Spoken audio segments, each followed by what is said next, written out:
bonded by starlight. Ethan Mercer wiped sweat from his brow as the shuttle descended toward the cratered surface of Redhis 7.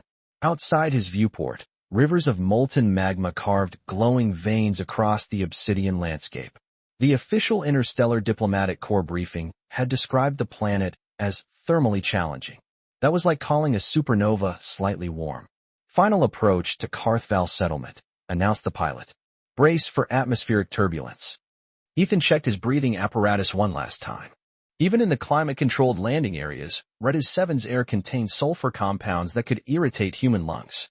As the Coalition's leading xenolinguist for the Outer Rim, he'd visited dozens of alien worlds, but nothing quite like this volcanic hellscape.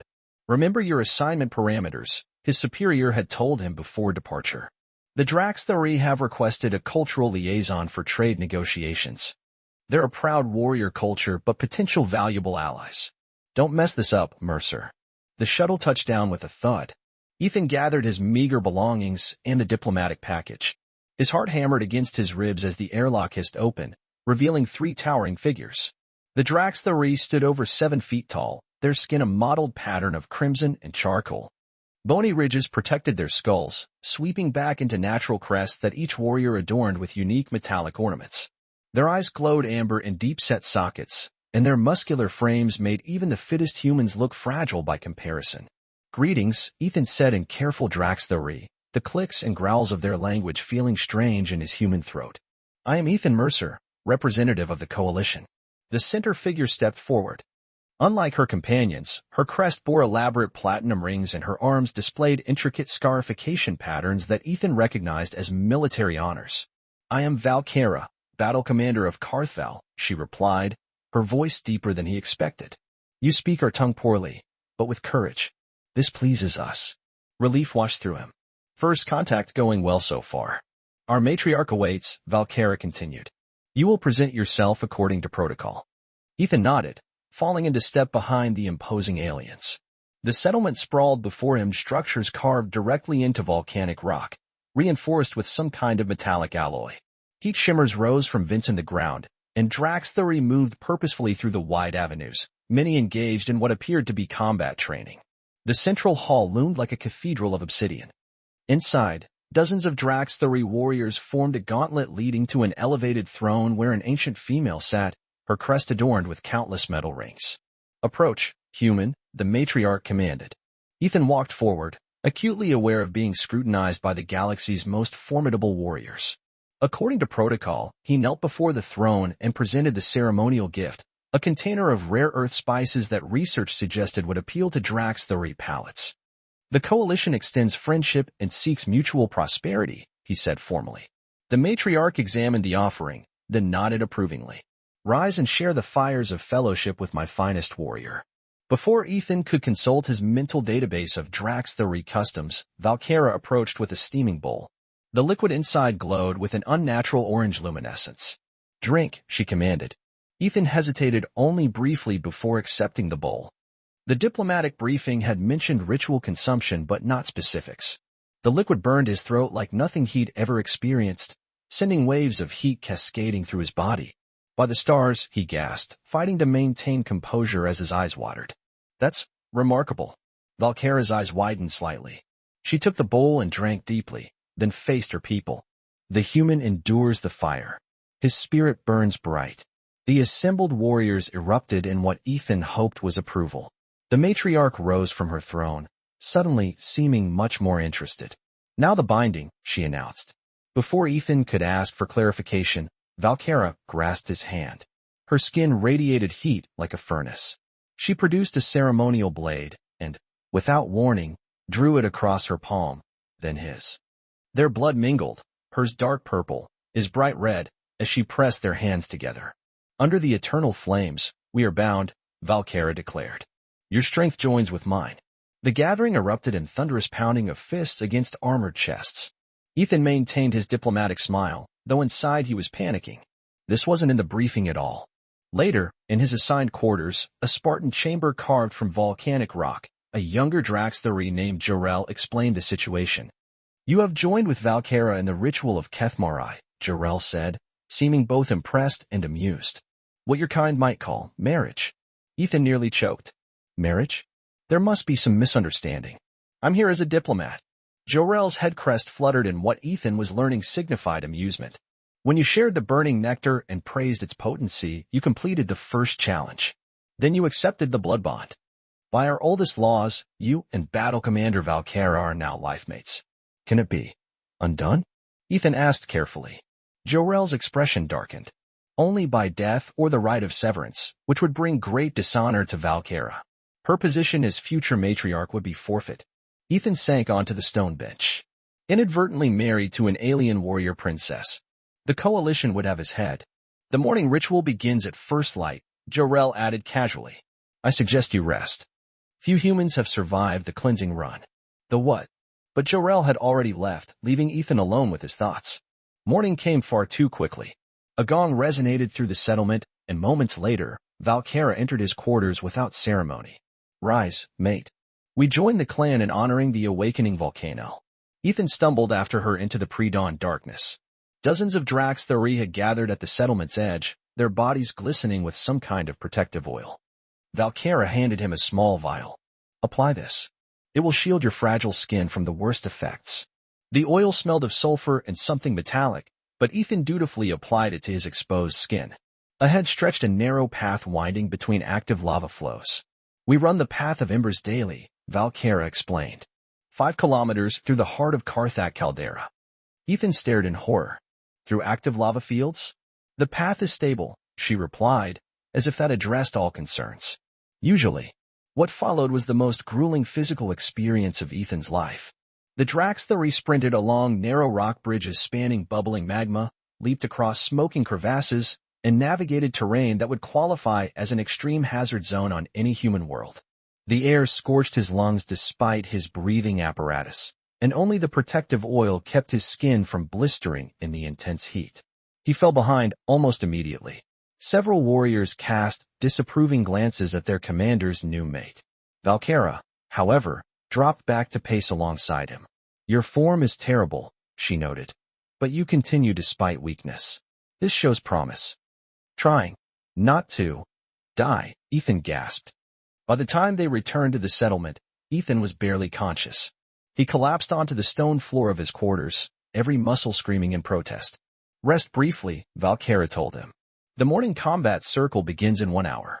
The days that followed established a pattern of beautiful torture.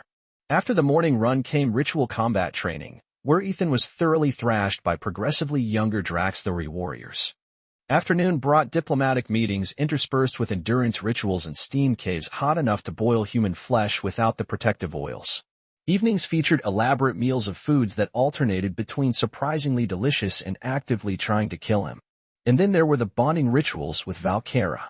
The Drax-Thari approached intimacy with the same intensity they brought to combat, and despite his exhaustion, Ethan found these encounters educational, dangerous, occasionally painful, but undeniably fascinating. By the end of his first week, something unexpected was happening. He was adapting. The morning runs, while still hellish, no longer left him unconscious. He had learned enough combat basics to occasionally dodge before being struck. And most surprisingly, he was developing a genuine connection with Valkyra. Your physical form is pathetically weak, she told him one evening as they sat overlooking a lava flow, her version of sweet talk.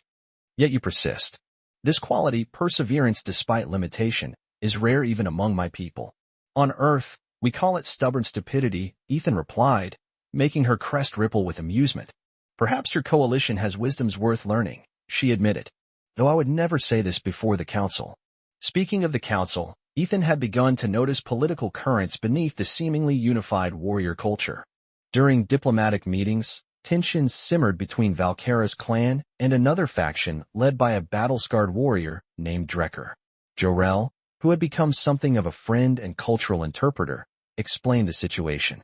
Drecker believes we should conquer rather than ally with lesser species, meaning yours, no offense. She challenges Valkyra's right to succession. And my presence complicates things, Ethan surmised. A leader with a weak mate invites challenge, Jor-El confirmed. Valkyra's enemies whisper that her judgment is compromised. That evening, Ethan found Valkyra in the combat arena, methodically destroying training drones with her ceremonial blade. Your movements are troubled, he observed, utilizing Drax's theory directness. She paused, amber eyes fixing on him. Drekker has formally petitioned the matriarch. She invokes the trial of ascension to determine the next leader. What does that mean for us? Valkyra's expression hardened. It means, Ethan Mercer of Earth, that you must prove yourself worthy of being mate to the next matriarch. Both of us will be tested in the sacred arena before all clans. When the twin moons align in 14 days, she approached, towering over him. If we fail, I lose all standing. My clan loses protection, and our bond would be severed. Ethan swallowed hard. What kinds of tests? Valkyra's expression was grim. The kind that few Draxthori survive, and no human has ever faced. Trial by fire. The dawning of the twin moons' alignment approached far too quickly for Ethan's liking. Each day, his training intensified under Valkyra's relentless supervision. Again, she commanded as Ethan picked himself up from the obsidian floor of the combat arena for what felt like the 100th time. His muscles trembled with exhaustion, bruises layered upon bruises across his torso. I'm trying, he gasped, struggling to hold the ceremonial combat staff correctly. Valkyra circled him, her movements fluid and predatory. Trying is insufficient. The trial demands perfection. From the sidelines, Jor-El watched with undisguised concern. Other warriors had gathered as well, some mockingly placing bets on how quickly the human would fall next time. Perhaps we should adapt the approach, Jor-El suggested carefully. Humans have different strengths. Valkyra paused, her amber eyes narrowing in consideration. Speak. The human lacks our physical prowess, Jor-El explained, but possesses mental adaptability. His diplomatic training will not deflect Drekker's blade, Valkyra cut in harshly. Ethan straightened, wincing as his ribs protested. Jor-El's right. I'll never match Draxthori's strength or speed, but I might survive using different techniques. Something shifted in Valkyra's expression, a reluctant acknowledgement, perhaps. Very well. Show me these different techniques. Over the next days, Ethan's training transformed. Rather than attempting to mimic Draxthori combat styles, he incorporated human martial arts that emphasized using an opponent's strength against them. Valkyra proved a surprisingly adaptable teacher once she understood his approach. Meanwhile, Ethan noticed changes in her as well. The fearsome warrior began asking questions about human customs, diplomatic strategies, even Earth's concept of partnership. Your people choose mates based on emotions, she asked one evening as they soaked in mineral springs that helped heal their training injuries. Among other things, Ethan replied. Compatibility, shared values, mutual respect. Valkyra considered this. Not strength or political advantage? Sometimes those factors matter, he admitted. But they're not usually the foundation. Curious, she murmured. Yet you fight daily to maintain our bond, despite having no choice in its formation. The observation caught him off guard. He'd been so focused on survival that he hadn't examined his own motivations. I suppose I do, he said finally. Perhaps I've found value in what was accidental. Her crest rippled in what he now recognized as pleased embarrassment. Your wisdom occasionally compensates for your physical inadequacies. From Valkyra, this practically qualified as a declaration of love. 3 days before the trial, their preparation was interrupted by a commotion in the central hall. They arrived to find the matriarch holding council with representatives from both factions. Drekker stood arrogantly before the throne, her warriors flanking her. The human has corrupted our traditions, Drekker was saying. He cannot complete the sacred paths yet is permitted to stand alongside true warriors. This weakens us all. Valkyra stepped forward. My mate faces the trial as our laws demand. His presence honors our ways through his willing sacrifice. Sacrifice indeed, Drekker sneered. When he falls, as he must, your claim falls with him. The matriarch raised a gnarled hand for silence. The ancient laws are clear. The trial of ascension tests not just strength, but wisdom, endurance, and loyalty. All qualities a leader must possess. Her amber eyes turned to Ethan. The human will face the same challenges as any Draxthori mate. No exceptions, no accommodations. That night, unable to sleep, Ethan wandered the settlement's outskirts. The constant rumble of volcanic activity matched his internal turmoil. He found Jor-El at an observation point, monitoring equipment that tracked seismic activity. Having second thoughts about our customs? Jorel asked without turning.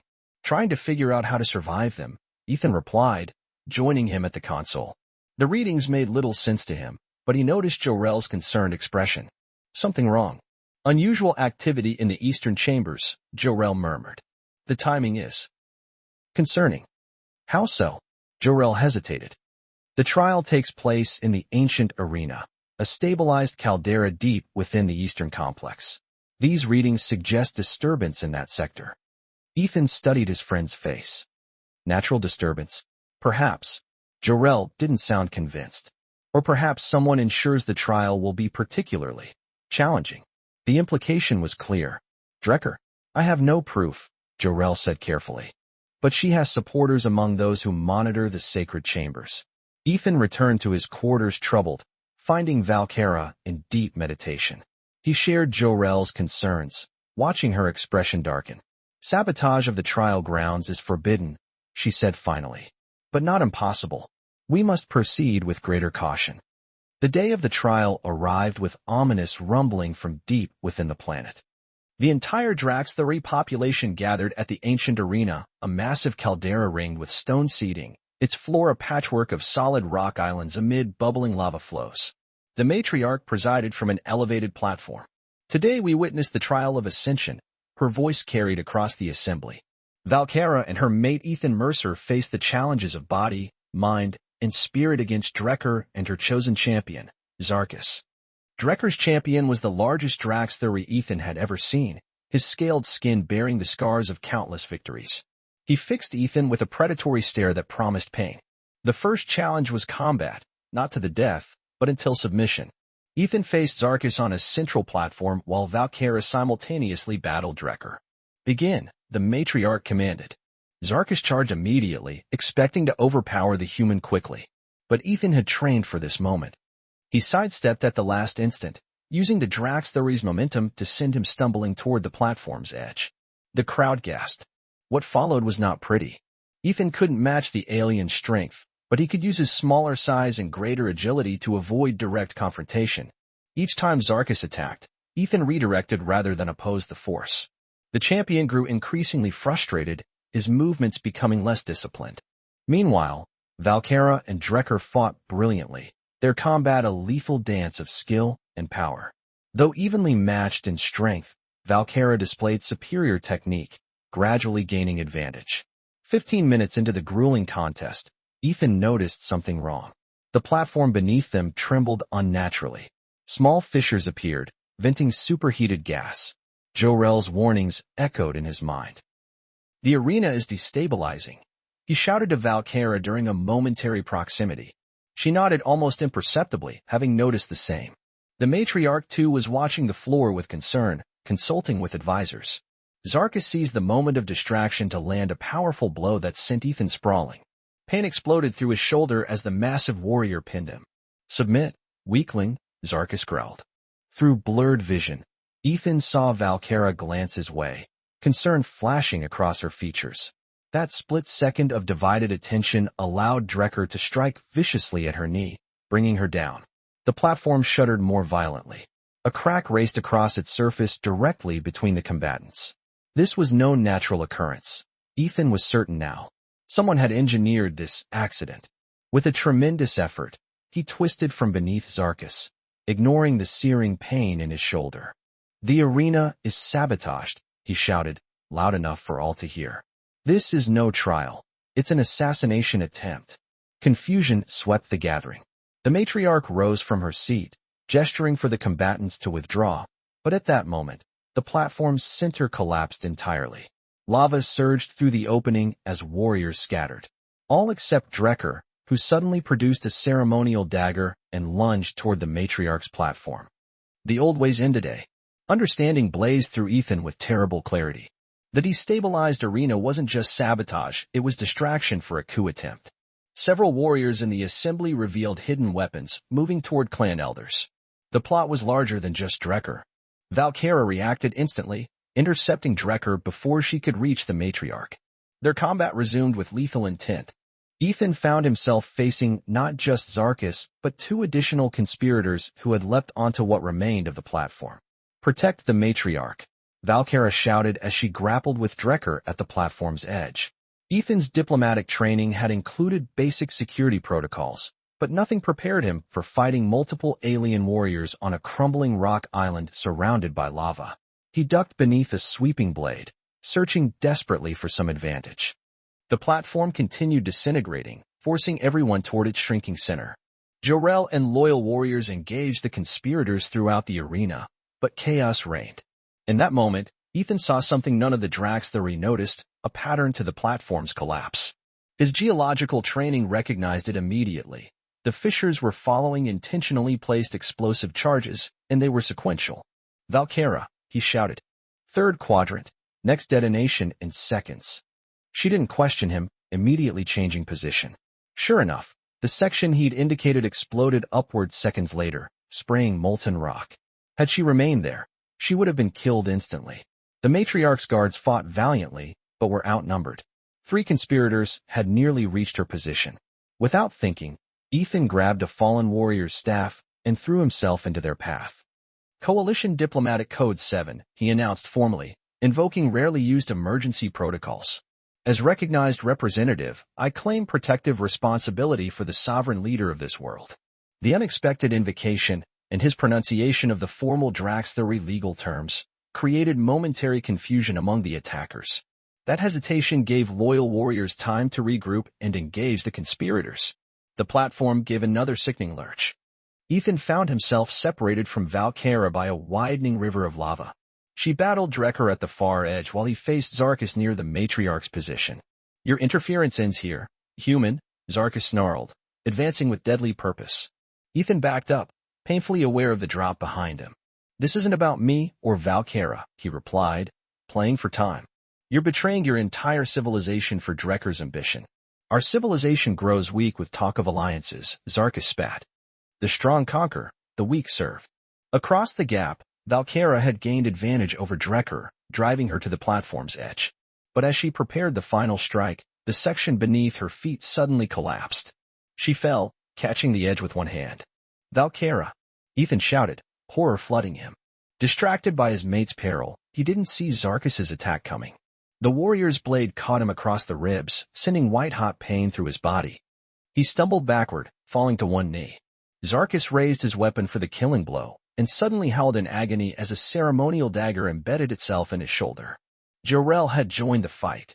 Across the lava flow, Valkyra hung precariously, Drekker standing triumphantly above her. "Your mate falls, and you will watch before joining him," Drekker called to Ethan, raising her blade to sever Valkyra's fingers. In that moment, everything Ethan had learned about Draxtheri culture crystallized in his mind. Their traditions weren't just tests of strength, they were about unity, sacrifice, and doing the impossible for those you were bound to. Ignoring his injuries, Ethan sprinted toward the lava flow. There was a narrow stone bridge still intact, barely wider than his foot. Without hesitation, he raced across it, remembering the balance exercises from his morning runs. "For honor, for clan, for mate," he shouted in perfect Draxtheri, the traditional battle cry ringing across the caldera. The assembled warriors fell silent, watching in disbelief as the human performed what should have been an impossible feat. Even Drekker paused in shock. That moment of distraction was all Valkyra needed. She swung herself upward with incredible strength, tackling Drekker. Both warriors tumbled, but Valkyra maintained her grip on the platform while Drekker fell toward the lava below, saved only by catching a lower outcropping. Ethan reached Valkyra's position, pulling her to safety just as that section too began to collapse. Together they leapt to more stable ground near the matriarch's platform.